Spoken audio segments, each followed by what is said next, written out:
Biafrans and Abazonians will be communicating to the world in sequence, and as the need arises, our blueprints for cooperation, preparatory to the re-emergence of our nations, just like the Almighty God in heaven, to and be free. In this vein, I hereby welcome every Biafran, every Amazonian to a new dawn of our shared destiny and collective leadership of our peoples to lasting freedom. Long live the Republic of Biafra. Long live the nation of Amazonia. Thank you very much. Yes, sir, and that was a press briefing coming from our leader, Mazi Namdi Okukano, the leader of the indigenous people of Biafra. Let me use this opportunity to welcome the leader of the Abazonian Liberation of War, Dr. Joe Ayala. Welcome. Thank you very much. Thanks to my brother Mazi Namdi Okukano, the leader of the indigenous people of Biafra. We have assembled here today in front of our two peoples to declare our intentions to work together to ensure a collective survival from the brutal annexation that have occurred in our both nations. We understand the difficulties that both peoples, the people of Biafra and Amazonia, have faced in the last 60 years. But we have been discussing in the past few months to ensure that our collective strength be brought together to be more impactful to ensuring that we do not bequeath to the next generation a more oppressed homeland than we inherited. The Amazonia and Biafra alliance is critical in an area where Nigeria and Cameroon have established two autocracies that have used violence as a political tool to suppress our both peoples. Within Nigeria itself, you have in the north the Hausas and Fulanese who have cross-border relationships in Niger. In the west, you have the Yorubas with cross-border relationship into Benin. The people of Biafra have been denied access to Amazonia. And we must recall that during the Biafran War of Independence, while countries like France, that is the highest investor today in Nigeria, provided support, countries like Ivory Coast, Norway, and others, the one country being ruled by a Fulani man that refused Biafra the opportunity to receive support to prevent genocide was Cameroon, because Ayijo, a Fulani man, preferred the domination that was exercised by the Fulanis from within Nigeria and Cameroon over the Biafran people. Amazonia is the only access you have.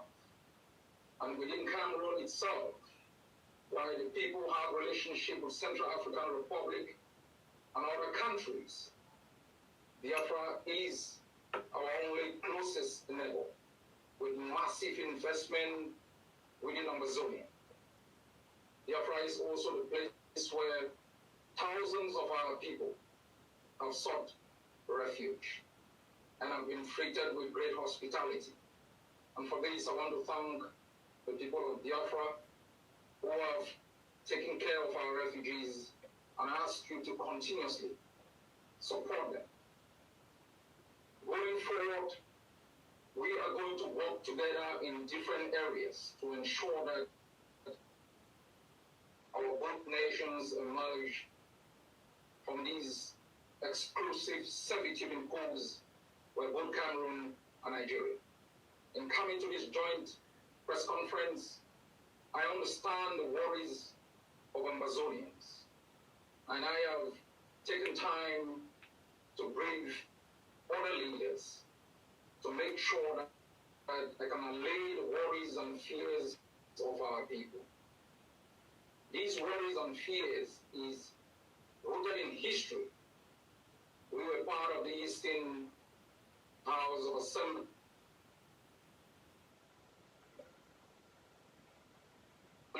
in Enugu.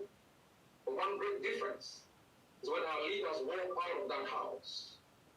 There were no helicopter gunships that mauled our people. Our people were not massacred because we chose to establish the capital in Buea. But in the last 4 years, we have observed with great dismay the rapacious policy of Cameroon, the tyranny of a system that is intended of governing Amazonia without consent. And if I will be given a choice to make Biafra my friend or Nigeria my friend, I understand that the state that kidnapped and renditioned hundreds of our people, who were then locked incommunicado, subjected to torture, brutality, and sentenced to life in jail, was not the people providing sanctuary to our people. If I will be given a choice between Nigeria and Biafra, I will recall the thousands and thousands of Biafrans who are part of our economy. I will recall history, that when we had a wonderful trade with Biafra, the port of Tico was vibrant. The port of Victoria was vibrant. Soto was the port of Port Harcourt and Calabar. The Fulanese that have been governing Cameroon at that time dismantled our economic infrastructure and made it impossible for bilateral trade between our country and Biafra to take place, subjecting our population to impunity, making it impossible for any cross-border relationship. As you have said, we are one people, interculturally linked. But I also want to remind Abazonians that I take your concerns seriously. That is why this alliance is split into 3 phases.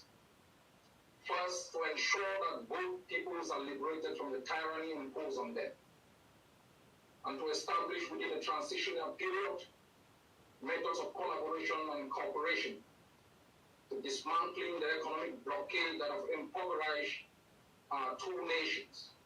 And within this period, there will be massive consultations within Amazonia to ensure that any treaty that will be binding between the 2 nations is approved by the Amazonian people. This relationship and alliance is critical. Across the globe, nations and peoples and countries are coming together to ensure the prosperity of their people, to ensure the liberation of their people. The Biafrans have been subjected to genocide, ecological hazard,